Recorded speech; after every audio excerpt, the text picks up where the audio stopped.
Warren Buffett explains this approach.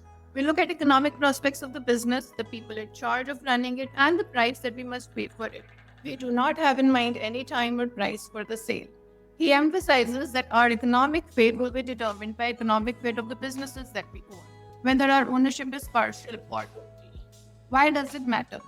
This fundamental shift in perspective separates the successful long-term investors from speculators.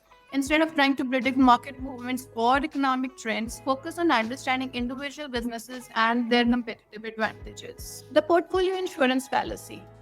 The insight out here being that mechanical trading strategies like portfolio insurance create dangerous feedback loops and can destabilize entire markets. Buffett's perspective, Warren Buffett critiques the portfolio insurance strategy that contributed to the 1987 crash.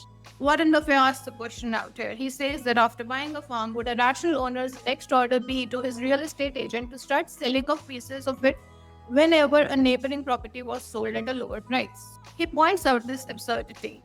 60 billion to 90 billion of equities were poised on this hair trigger of mid-October in 1987.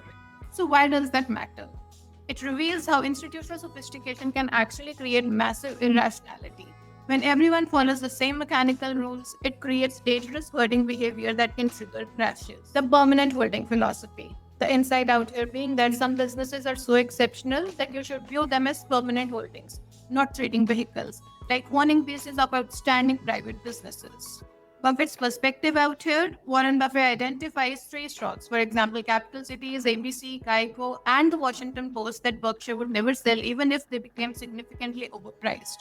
We view these investments exactly like our successfully controlled businesses, a permanent part of Berkshire rather than merchandise to be disposed of when Mr. Market offers a sufficiently high price.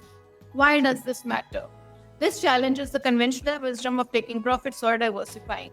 When you truly find exceptional businesses with outstanding management, the best strategy may be to hold them indefinitely rather than trying to trade around.